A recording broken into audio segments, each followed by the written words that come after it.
بسم اللہ الرحمن الرحیم نحمده ونصلی ونسلم علی رسولہ الکریم اما بعد۔ احباب ذی وقار، آب کوثر شریف کا آج ہمارا یہ 38واں درس ہے۔ احباب گرامی، ایک مسلمان کے لیے یہ مستحب ہے کہ جب وہ اپنے مسلمان بھائی سے ملاقات کرے تو اس کے ساتھ مصافحہ کرے۔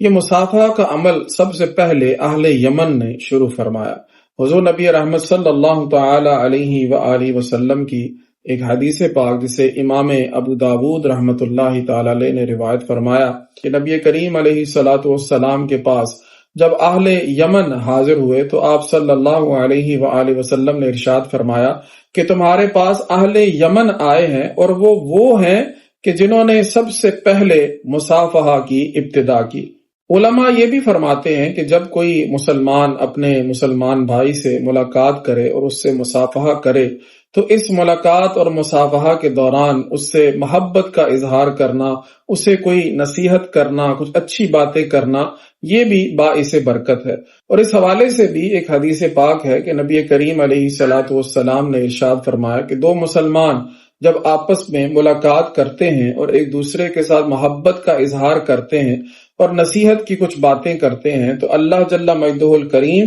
ان کے گناہوں کو معاف فرما دیتا ہے۔ اور ایک روایت میں یہ بھی ہے کہ جب وہ دونوں مصافحہ کرتے ہیں اور اللہ رب العزت کی حمد بیان کرتے ہیں اور ساتھ ہی ساتھ استغفار کرتے ہیں تو اللہ رب العزت ان کے گناہوں کو معاف فرما دیتا ہے۔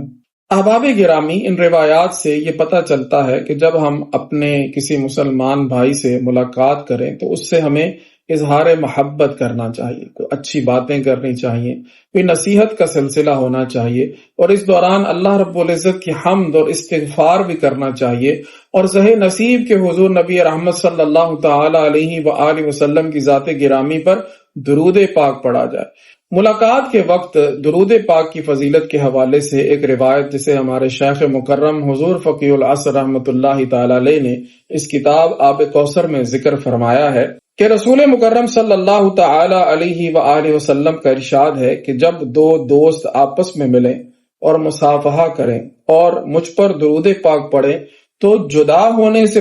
پہلے دونوں کے اگلے پچھلے گناہ بخش دیے جاتے ہیں۔ اللہم صلی علی النبی الامی الکریم وعلی آلہ وصحبہ وسلم۔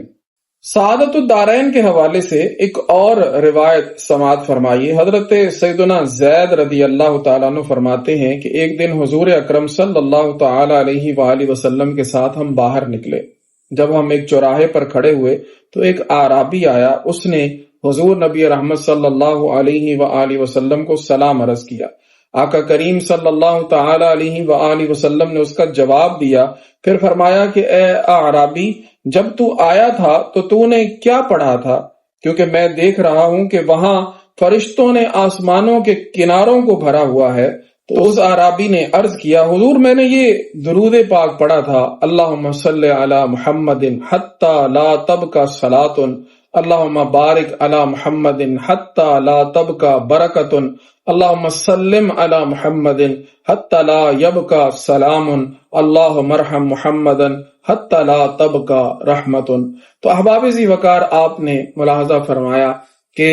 ملاقات کے وقت حضور نبی رحمت صلی اللہ تعالی علیہ وآلہ وسلم کی ذات گرامی پر درود پاک پڑھنا یہ صحابہ کرام کے طریقے سے بھی ثابت ہے، آقا کریم صلی اللہ تعالی علیہ وآلہ وسلم کا فرمان بھی ہے، اور ایک ایسا عمل ہے جو کرنے میں نہایت آسان ہے، لیکن اس کی برکت سے اللہ رب العزت اگلے پچھلے گناہوں کو معاف فرما دیتا ہے۔ تو ہمیں چاہیے کہ جب بھی ہم اپنے کسی مسلمان بھائی سے ملاقات کریں تو اس ملاقات کے دوران اللہ رب العزت کی حمد کے ساتھ ساتھ حضور نبی رحمت صلی اللہ تعالی علیہ وآلہ وسلم کی بارگاہ میں درود و سلام بھی پیش کریں۔ انشاءاللہ اس کی برکتیں ہمیں دنیا و آخرت میں دیکھنے کو ملیں گی۔ رب کریم ہم سب کو حضور نبی رحمت صلی اللہ علیہ وآلہ وسلم کی ذات بابرکات پر کثرت سے درود پاک پڑھنے کی توفیق عطا فرمائے۔ وآخر دعوایا ان الحمد للہ رب العالمین۔